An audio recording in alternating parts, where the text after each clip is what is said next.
Dimanche le 11 août, bienvenue en prenant votre café, des inondations partout, des pannes électriques partout. Ben oui, il y en a eu une. Le taux de chômage qui a augmenté, qui est affecté? On va jaser de tout ça. Un petit peu. OK, parfait. Charles Milliard se lance, le président des chambres de commerce. Je suis passé par Saint-Eustache jeudi. Je vais vous parler de ça. Une semaine qui se termine bien à la bourse. Lion Électrique, quand une compagnie arrive à la bourse, je vous en parle beaucoup dernièrement, mais là, ça sort beaucoup pour Lion Électrique. On va parler de ça. Stellantis qui congédie. La fureur, les gars contre les filles, c'est-tu terminé, ça? Hein? Parlez de tout ça.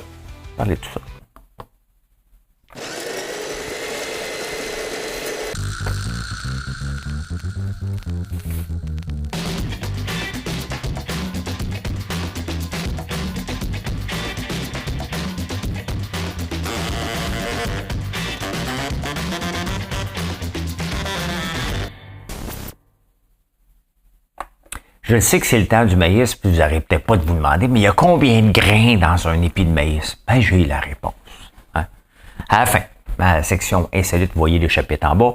Si vous m'écoutez et vous ne me voyez pas la face sur YouTube, c'est que vous écoutez la version audio qui est là, parce que Google Podcast est terminé. Maintenant, c'est sur YouTube que ça va, le podcast. Donc, vous pouvez m'écouter sur Spotify, un peu partout.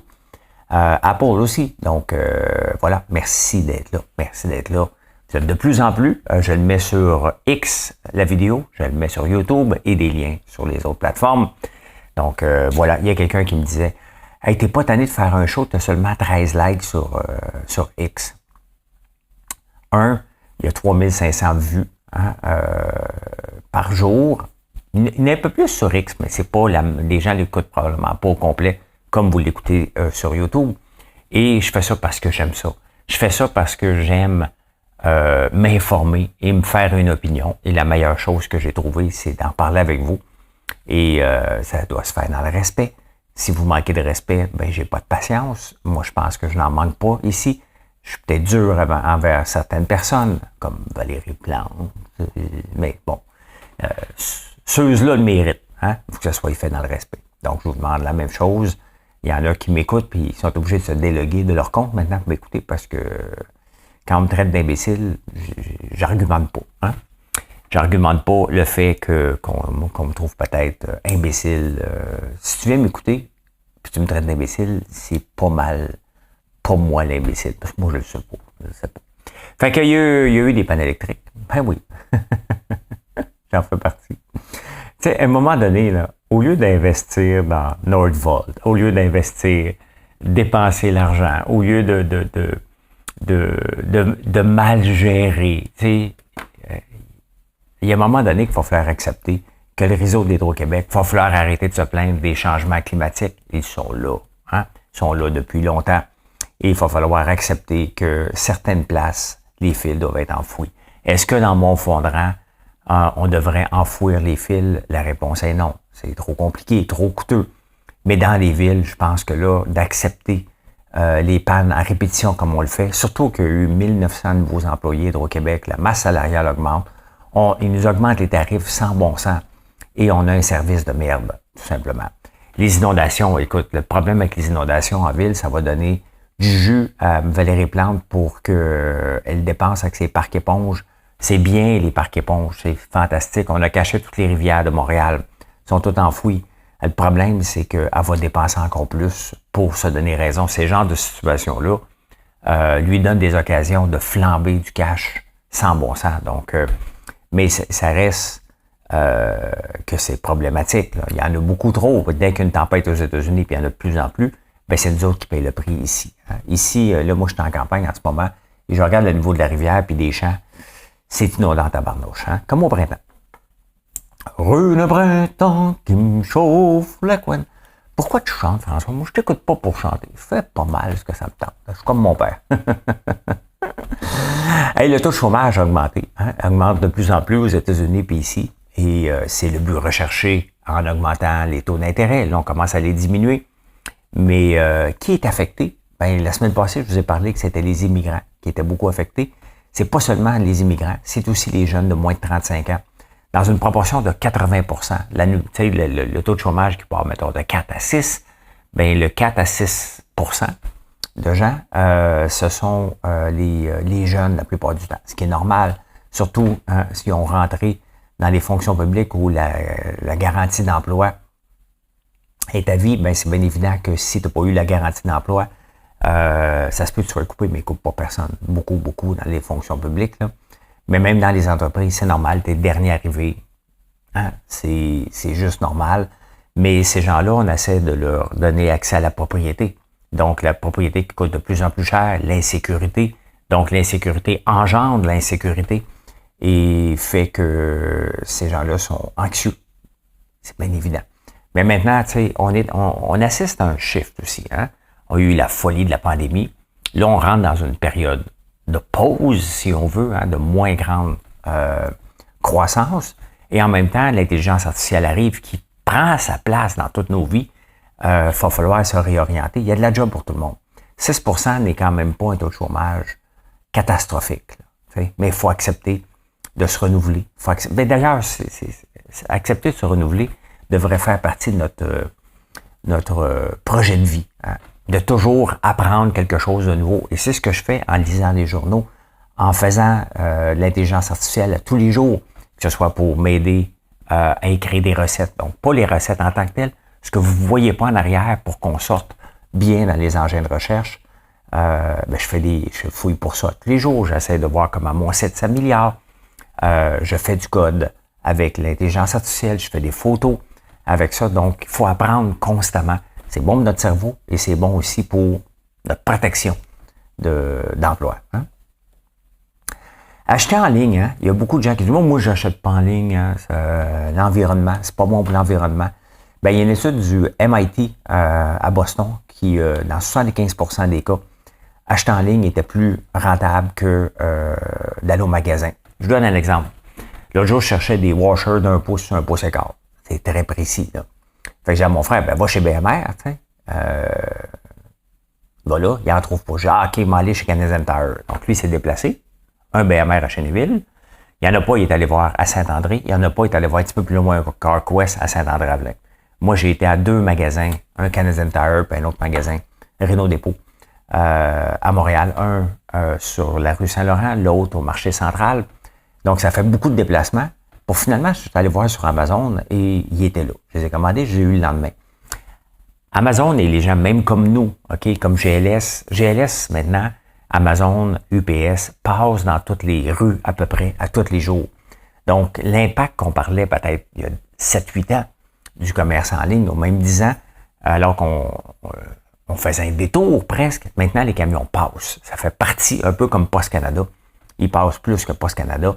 Donc, est-ce que ça a un impact? Bien, vous voyez l'exemple des washers. Ça aurait été mieux que je commande là directement. Je l'aurais eu le lendemain par un camion qui passe déjà, parce qu'il passe déjà.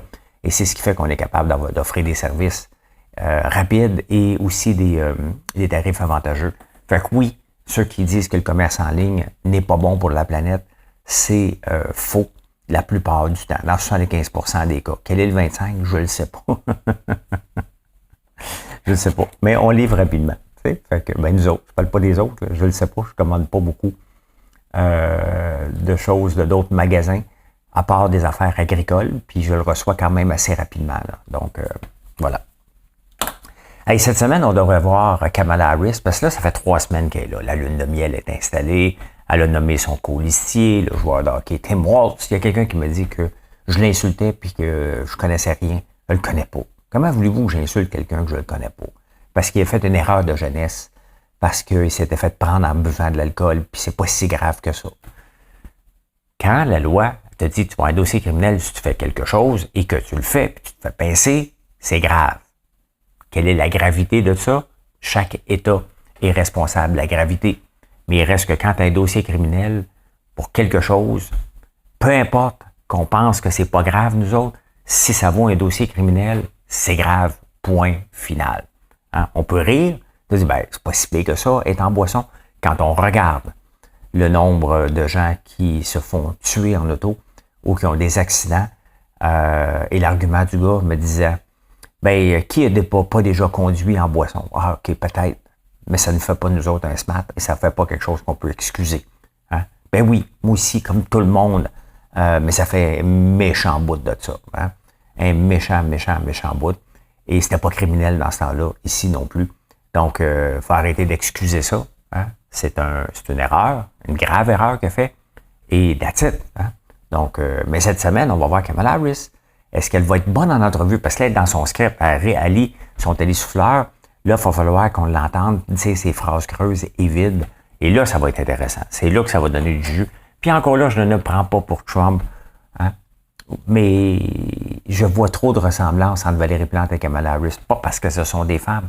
C'est des phrases creuses, toutes préparées d'avance, qui veulent rien dire. Comme des coachs de vie en entrepreneuriat sur les réseaux sociaux. Même si tu lis, tu comprends rien. Rien.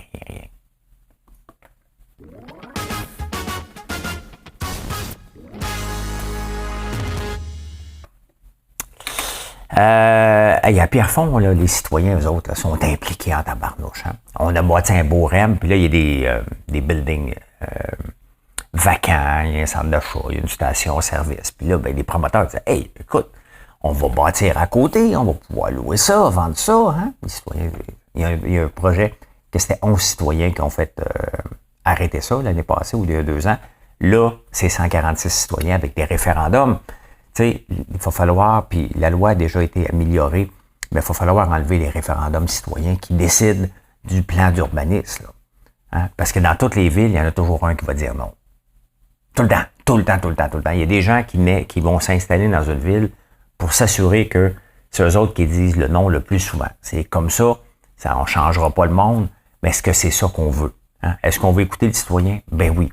Mais le citoyen, avoir un building vide ou un building avec des gens, pourquoi qu'il n'en veut pas? Ben les autres, ils ne veulent pas de densification. Est-ce qu'on doit laisser vraiment tout le chemin libre pour l'urbanisation aux citoyens? Pas certain. Hein? Regardez, je suis passé, l'autoroute 50 était fermée parce qu'ils sont en train de dynamiter. Fait qu'en revenant de la campagne, jeudi, on a passé par Saint-Eustache puis le chemin de la Rivière-du-Nord qui est vraiment démoli à cause de la rivière de l'eau en ce moment. Mais là, tu passes, puis il y a des maisons ancestrales, basses sur le bord du chemin, en pierre. C'est spectaculaire, le vieux Saint-Eustache. Là. Je peux m'imaginer des années 1800, les gens qui habitaient là. C'est fantastique. On fait un cours d'histoire en prenant cette route-là qui est belle, vraiment belle. Et tu arrives à Saint-Eustache par la route en arrière, et là, tu te vois une rangée de maisons ou de condos, toutes laides, toutes gris, toutes pareilles. Sincèrement, on voit Pierrefonds qui dit non, Saint-Eustache qui fait toute la même affaire, derrière des maisons ancestrales exceptionnelles, c'est laid. Donc, il faut faire attention à nos villes. Les citoyens n'ont pas tort à Pierrefonds, mais ils n'ont certainement pas raison non plus. Saint-Eustache, c'est une erreur d'urbanisme épouvantable de faire un désastre visuel comme ça. C'est des maisons rangées toutes pareilles. Même mon gars Mathieu dit, c'est quoi cette affaire-là? C'est donc ben laid. C'est vraiment laid. Les gens qui habitent le quartier sont contents. Il n'y a pas ça, je ne remets pas en cause. Au point de vue urbanisme, c'est laid en tabarnouche. Hein? Hey, Charles Millard, qu'on ne connaît pas. Là, ça commence à être sérieux, là, hein? Le PLQ. Et Denis Coderre, c'était le premier qui se lance en premier. Hein? Si le PLQ revient et Denis n'est pas élu, il va dire c'est grâce à moi. Hein? C'est grâce à moi. Parce qu'il a créé de l'engouement. Il ne voulait pas un couronnement, puis il va le répéter. Il a dit à Pablo que c'était pas de ses affaires. Là, Charles Millard a dit qu'il plongeait. Mais il avait déjà démissionné de son poste de président des chambres de commerce du Québec pour réfléchir. Moi, là, ça me tape ses nerfs. OK? Hein? De faire courir, de faire monter, ça me tape ses nerfs. Tu veux te présenter? Fais-nous pas niaiser. On le savait qu'il était pour y aller. Hein? On le savait qu'il était pour y aller. Là, il en manque un. Antoine Tardif, est-ce qu'il va y aller ou est-ce qu'il va pas y aller? Mais il y a une couple qui va être déçue là-dedans. Là, hein? Est-ce qu'Antoine Tardif, ça va le reculer maintenant? Il est maire de Victoriaville. Est-ce qu'il va reculer? Sachant que maintenant, la compétition est forte. Hein?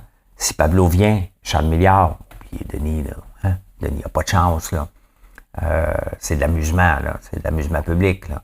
Mais le Parti libéral a des bonnes chances de gagner déjà. Hein? Est-ce que ça serait Pablo? J'aime beaucoup Pablo, la plupart des gens, mais je l'ai dit, hein? Je l'aime personnellement. Mais au point de vue finance, je ne sais pas si je vais lui faire confiance.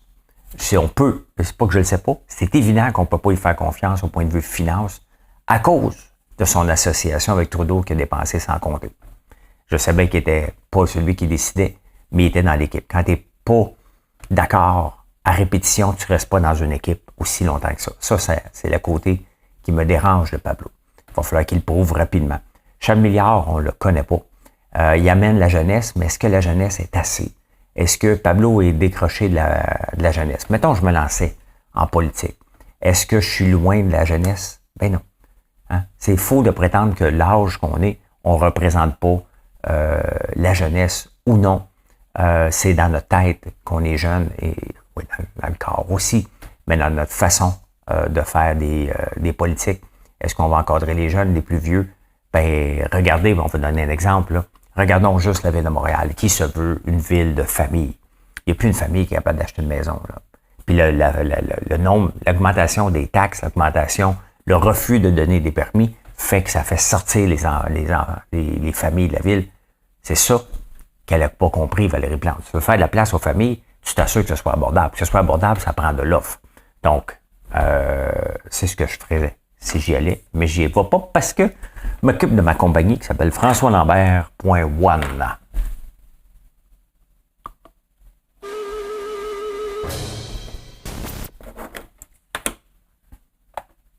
Ah ben, je vous amène, allez, viens, un nouveau jour va se lever, son regard.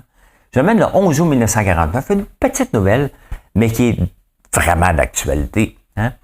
Regardez, des averses ont raison de la chaleur dans la région. Quelques coups de foudre, quelques averses semblent avoir eu raison de la vague de chaleur. Il y avait une vague de chaleur, ça se termine souvent par la pluie. On est en 1949 et ce qu'on vient de vivre en fin de semaine avec la pluie, il vivait aussi en 1949. Les changements climatiques ont accéléré tout ça. Mais c'est pas d'hier qu'il pleut beaucoup, des séances de pluie assez fortes au mois d'août parce que les tempêtes tropicales remontent jusqu'ici et on paye le prix des États-Unis d'Amérique. Donc, c'était la petite nouvelle du jour que je voulais vous jaser. Donc, pour montrer que hein, la Terre, là, 50 ans, c'est petit pour elle, tout simplement. Hein. Donc, mais c'est comme ça depuis très, très longtemps. Ça m'en finance.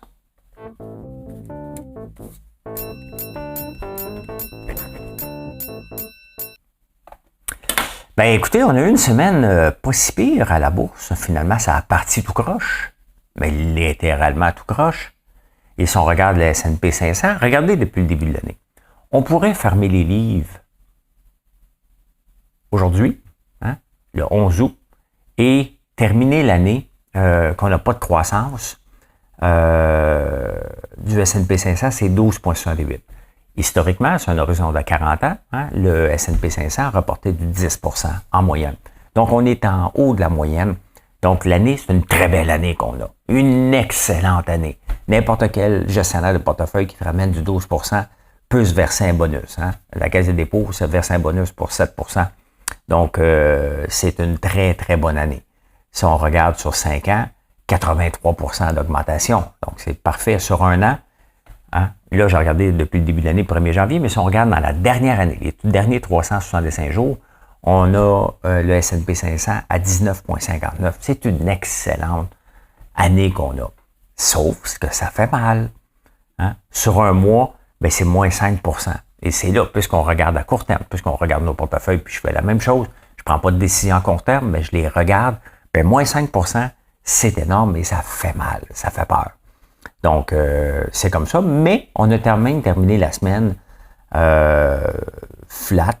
Et après avoir parti tout croche, on termine la semaine presque égale. Donc, c'est rassurant.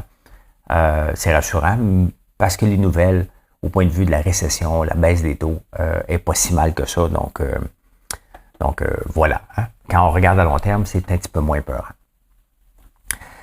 Je vous parle souvent de ne jamais toucher à des nouvelles compagnies qui arrivent à la bourse. Hein. À des fly-by-night, il y en a. Lion électrique, pourquoi que je vous le dis? Parce que j'ai appris à mes dépens. J'ai appris avec Lion. Lyon qui est arrivé à la bourse à 18 piastres. J'en ai acheté à 18 piastres, j'en ai racheté à 22. Pendant que nous autres, les petits cons, on achète, hein, les grands vendent. Et c'est souvent ça. Hein. Cette semaine, j'en ai justement parlé pour Lumen. Lumen le dit, Ledortech, pardon, le dit directement. Hein. On va à la bourse pour satisfaire nos actionnaires de long terme. Regardez, Lumen Pulse est venu à la bourse aussi. Ils ont ressorti. Nuvei est venu à la bourse, ils ont ressorti alors que le président s'est versé pendant des années le plus gros salaire avec des options d'achat. Donc, il faut faire attention. Mieux vaut investir dans des compagnies qui sont longtemps à la bourse parce que ce graissage-là, hein, naturel, normal, hein, se passe. Lion Électrique a vendu 2 fois le président des actions pour 29 millions au total. Au début, il en a vendu à 24. Il en a vendu à 13 millions. Donc, au total, il a cash in 13 millions. Il reste un actionnaire majoritaire, mais il s'est fait plaisir. Que Lyon pète aujourd'hui, là, son orgueil en prend un coup, son portefeuille, absolument pas. Il s'est enrichi en allant à la bourse. Il s'enrichit aux dépens de qui? En mentant. Puis Lyon a une poursuite sur le dos aux États-Unis pour avoir peut-être menti sur les prévisions à long terme. Donc, on va voir, les États-Unis, les juges sont de gauche, puis ils n'accepteront pas ça. Donc, est-ce que c'est le cercueil ou c'est le gouvernement qui va éponger? On parle de beaucoup d'argent. Là. Je pense que c'est 1 milliard la poursuite. Alexandre Taillefer aussi, avec son fonds Expand Capital, avait investi. Il en a vendu aussi. Et il brasse un peu Michel Girard. Alexandre Taillefer a le droit de vendre des actions. OK? On a eu nos différends, Alexandre et moi, à cause de Théo Taxi, il ne balle plus. Mais en tant que gestionnaire de fonds, il a fait ce qu'il devait faire. Hein? Il gère des fonds pour lui et d'autres personnes et il a décidé d'en vendre. Il a le droit. Que Marc Bédard, le président, vende des actions, c'est là que c'est fâchant. Qu'Alexandre Taillefer le fasse, on n'a pas le droit de courir après. C'est une entreprise privée qui fait des placements pour que ça rapporte. Et il a décidé, ben là, c'est le temps. Pourquoi? Parce qu'il a de l'expérience. Et il a dit, ben regarde, ça va tomber parce que lui, il vend. Puis de toute façon, on va en bourse pour donner un cadeau aux actionnaires de longue date. Je suis un actionnaire de longue date, donc je vends.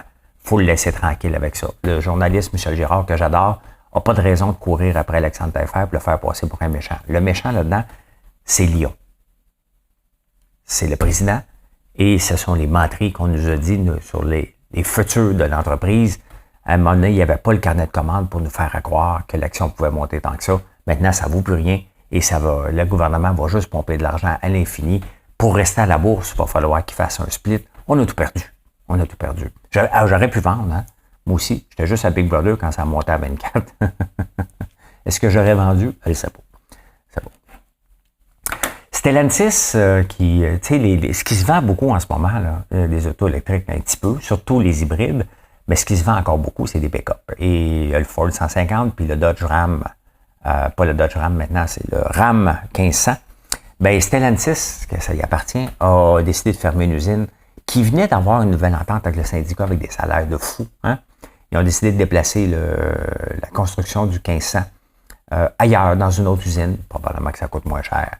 Dans l'autre usine, et on peut voir, hein, quand les syndicats pensent qu'ils font des gains et que la compagnie est obligée de plier, ben, il y a un moment donné, il y a un spring qui revient et ils se font fermer. Donc, c'est 2500 personnes qui perdent leur job alors que la vente de pick-up va exceptionnellement bien.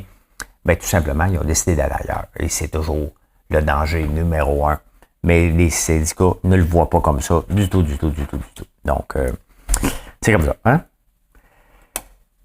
La justice, cette semaine, a rendu aux États-Unis un jugement disant que Google est un monopole. Et qu'en tant que monopole, il faut le démanteler. Hein? Encore là, on le voit que, mettons, ici au Québec, on a nationalisé, mettons, l'Hydro-Québec. Hein? Donc, c'est un monopole. La SAQ, c'est un monopole. On accepte ça. Parce que c'est gouvernemental. Le gouvernement a le droit de dire, moi, je vais faire ça, puis c'est un monopole. L'entreprise comme Google, une entreprise qui part de zéro, hein, qui est successful, qui étend ses tentacules, qui prend des parts de marché, ben ce genre de situation-là, puis c'est nous autres qui l'utilisent, hein, c'est pas Google nous offre des produits, nous offre des services, font des ententes. Nous, on l'aime tellement qu'on l'utilise. Et là, il y a un juge qui dit, ouais, là, t'es rendu trop gros. Puis là, il va falloir que tu te scindes en deux. Là. Ça avait déjà essayé avec Microsoft. Est-ce que ça va fonctionner avec Google? Mais est-ce que la justice américaine, encore là, une seule personne, hein, dépendamment, ça dépend du juge, la maudite phrase niaiseuse des avocats, on dit aux entreprises, si tu deviens trop bon, hein, tu vas être obligé de fermer des morceaux. C'est comme ça. Hein? On est woke, même là-dedans. Ça n'a plus de bon sens. Ça n'a plus de bon sens.